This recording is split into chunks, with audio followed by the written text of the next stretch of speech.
What is going on, guys? It is your motivation guy. That's right, your friend, the one and only Keith Allen. I'm not in the flesh, but if you want to see me in the flesh, you can check me out at Your Motivation Guy. Yo, just want to encourage you, like always, man, to just, look at every little thing as an opportunity to grow. Like, we're constantly growing, we're constantly getting better, day to day, week to week, like whatever the circumstance, whatever is going on, no matter the trial, the tribulation, we are growing, man. We're becoming stronger. Resistance makes us stronger. When you work out, you have to have a lot of resistance in order to get stronger. And this is what this season is doing with us, So let's keep going.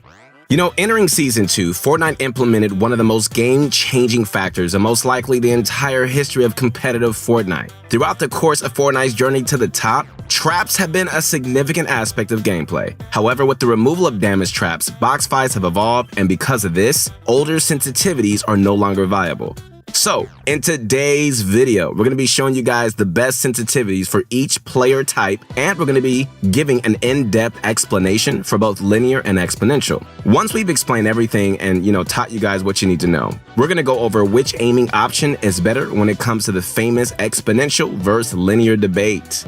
Also, if you guys want to learn how to play exactly like the pro players, you got to check out ProGuys.com now, where we have the best coaches in the world. Sign up for our membership today and get exclusive access to master courses by players like Benji and Mongrel. If you want to go more in depth and explore all the different aspects of competitive gameplay that you need to know in order to succeed, head on over to ProGuys.com. All right, guys, it's about that time. I'm so excited. Everybody say this with me. It's time to sit back, relax, and grab some of my favorite candy. Come on, where's your candy at? Where's it at? Where's it at? Here you go. It's that Bunchy Crunch. And we better get this going.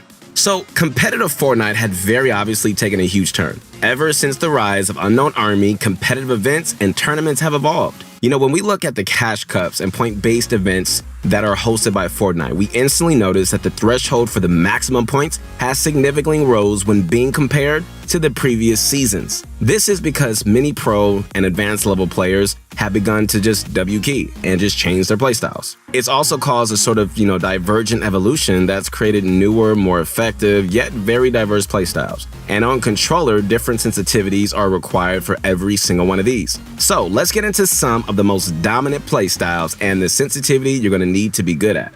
First up, we have the well-known W-keyer. All right, so back in the competitive history of older seasons, it could have been seen that W-king was shunned and very looked down upon. This is because the endgame was the main goal for many players, and getting eliminated in the mid-game was seen as a very negative action known as griefing. So griefing has turned into a word that, describes earlier mid-game eliminations that violate rules and pro scrims. And this is because of the W-key player type gaining respect and being used just so much more. So let's get into the best sensitivity and dead zones for this playstyle and why it is the best.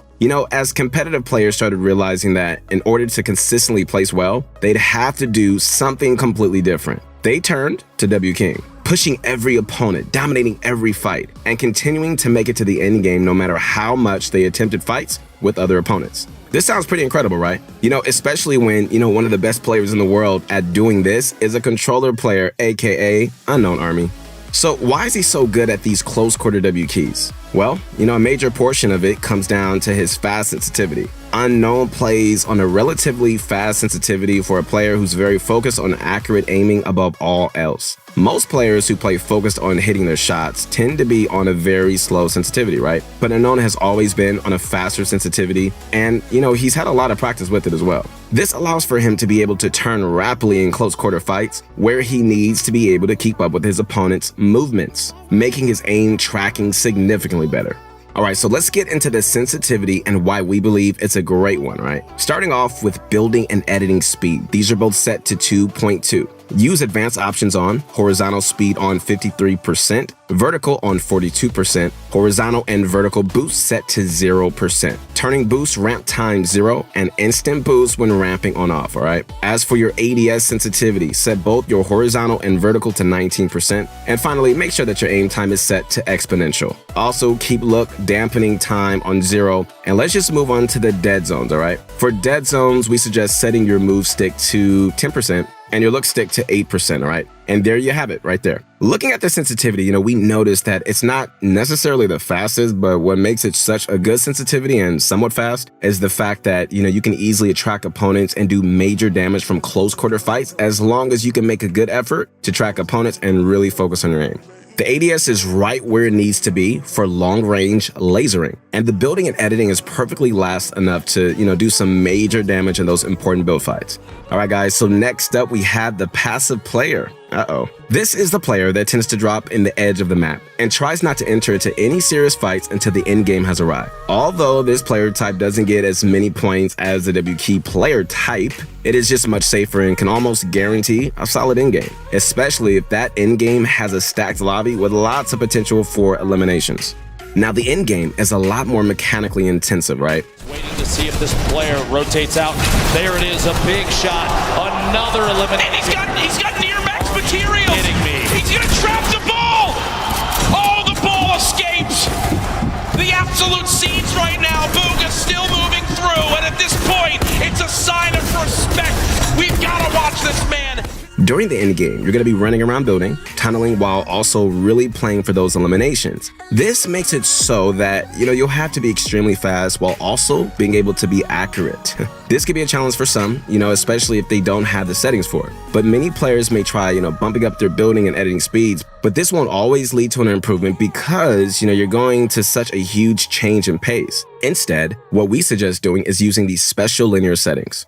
Alright guys, so start by setting your build mode sensitivity multiplier to 1.7 and your edit mode multiplier to 2.0. We do this because, editing requires faster reactions and it's good just to make it as instant as possible, especially in the end game. Make sure guys that you use advanced options. This is to set on, right? And then move into look sensitivity. Here, and I mean like right here, set your horizontal sensitivity to 56% and your vertical to 52%. And make sure both of your horizontal boosts are set to 0 and instant boost when building is off. Now move into the ADS settings section and set your horizontal and vertical ADS to 14%. All right, quick question. Did you guys notice how the ADS setting for this sensitivity are lower than the previous one? All right, so that's because on linear, AR control is slightly harder than on exponential, right? This is because you don't get that gradual increase in your aiming. So instead, you have to make it up for it by lowering your ADS even more.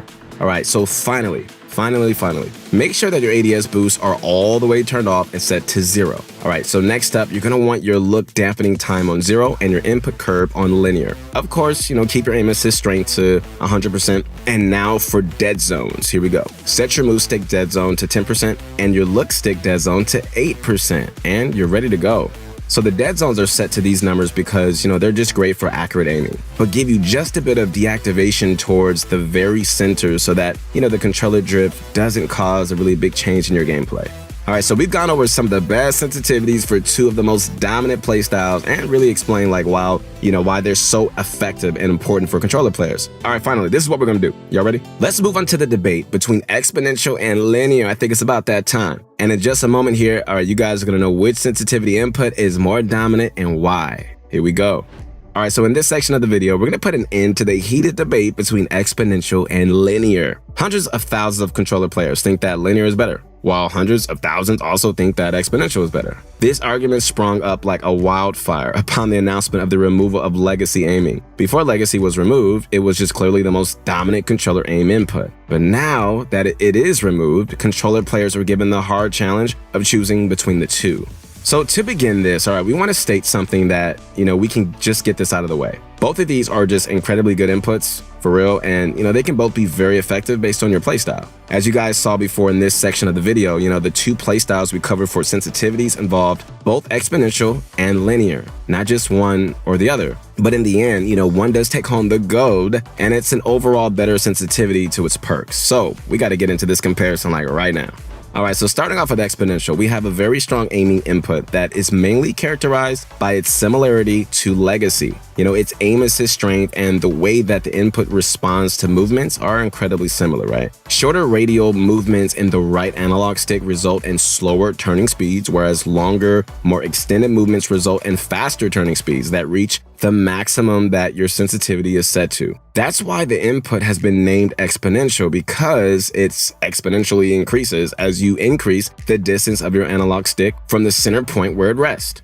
This may seem complicated at first, I get it, but believe us like when we tell you that this is actually a very, very good thing. Okay, so it gives you guys the ability to have fine aiming and control when needed from long distances while also giving you very good fast aim when needed. All you gotta do is just quickly flick your analog stick to the edge and you're gonna get a speedy turn rate. But one thing that Exponential does lack is the instant turn rate that linear input offers. What makes linear like really special is that, it reaches the peak sensitivity speed almost as soon as you start to move the analog stick. And that's why many linear players have the tendency just to set their sensitivities much lower than exponential players. This gives, linear controller players much better mechanical skills in editing because they can almost instantly turn and just trace their edits with almost zero delay. So far, this may seem like the main difference between these two is, aiming versus building and editing, and that's just a really good way to put it, but it's really just not that simple, right? What makes things complicated is that, you can have great building and editing skills in exponential so long as you get used to quickly flicking your analog stick close to the edge when you're building. This will kick in that most instant max speed, making you a faster builder and editor. You can also increase your building and editing sensitivities a slight bit to make up for the advantages that linear players may have seemed to have.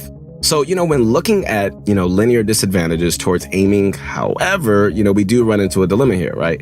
Aiming on linear does have its perks because you're learning to aim faster, supposedly making you quicker at aiming. But linear has a tendency to make players become used to flick style aiming, which really is not good in Fortnite. So flicking is very important for creative build fights and for fights where building and editing are just really used a lot. But for arena, where you're going to be jumping into people's boxes and mainly focusing on aiming, you're going to run into a problem here, and that is the lack of control over fine aiming.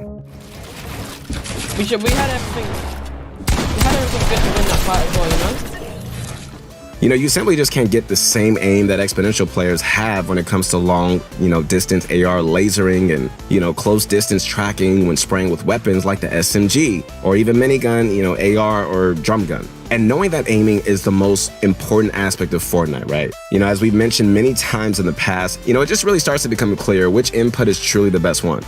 And if you haven't figured it out by now, the answer to this heated debate, ladies and gentlemen, is exponential. All right, so linear may first come off as a great way to build and edit because it feels better, right? But after spending months playing on it, you start to realize the limitation it has when it comes to your aiming and the lack of consistency that you're gonna run into. So it just makes sticking to fast exponential settings the way to go, as exponential is gonna get you exactly what you need in many different scenarios. All right, guys. Once again, this is your motivation guy. Hope you enjoyed this video. Make sure to connect with me in the flesh at your motivation guy. We'd love to hear from you guys. We got a lot going on. Make sure to like, subscribe. If you enjoyed this video today, hey, share with your friends. We got a lot going on Pro Guides Fortnite. We'll see you later.